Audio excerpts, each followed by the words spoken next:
I want to say that South Africa has great respect for the Russian society, and I'll explain the reasons why. I also need to indicate that the importance of this particular assembly, because what it does, it connects people and it tells the actual truth in memory. Part of the problems that we had, if you reflect on the period of the World War II, you had apartheid South Africa, and you had at least 50% of all the South Africans that fought in the World War II was black people, but it was completely taken out of the history books of South Africa. And that's the importance of making sure that we are actually bringing the memory and the information back into our space. So in pursuing this, we saw that women, black people, and the struggles of those people were never captured in the process.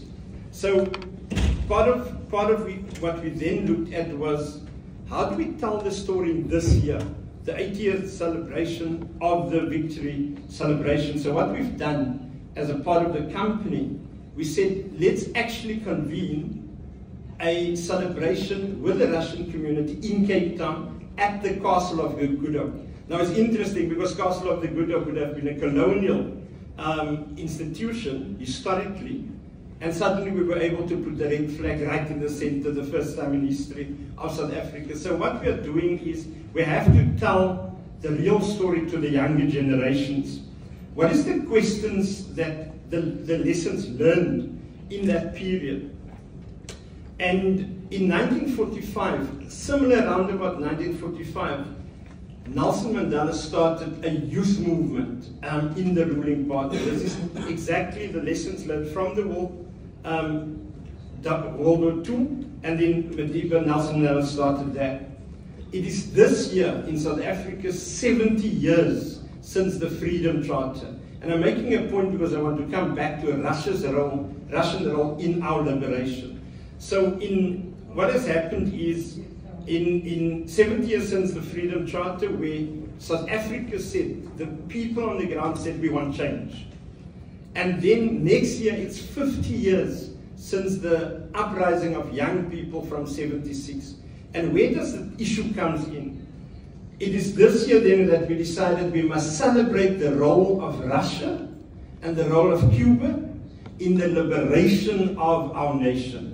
So what did we do? We brought a documentary out, which is called a documentary film, which is called Legacy of Hope, celebrating the work of the Russia, Soviet, and Cuba in our liberation. Because we are saying that South Africa would never have been free if it was not for the work of the Soviets helping us with military training, etc., and equipment. So for our young people, what we are struggling with, and I don't know if it's also so in other spaces, what we are struggling with is against the social media to tell the correct memory, to tell the correct information, and therefore we've decided to do this. This particular year, in the next month or so, we are starting the concept of another documentary. In fact, by the way, in beginning August, DSG, in beginning August, our documentary played in Russia out on Russia Today, RT. So it's something that I hope that countries can take this documentary, take it forward, because it actually spells out what Russia has done and what Russia is doing today in the context of our nation and for Africa.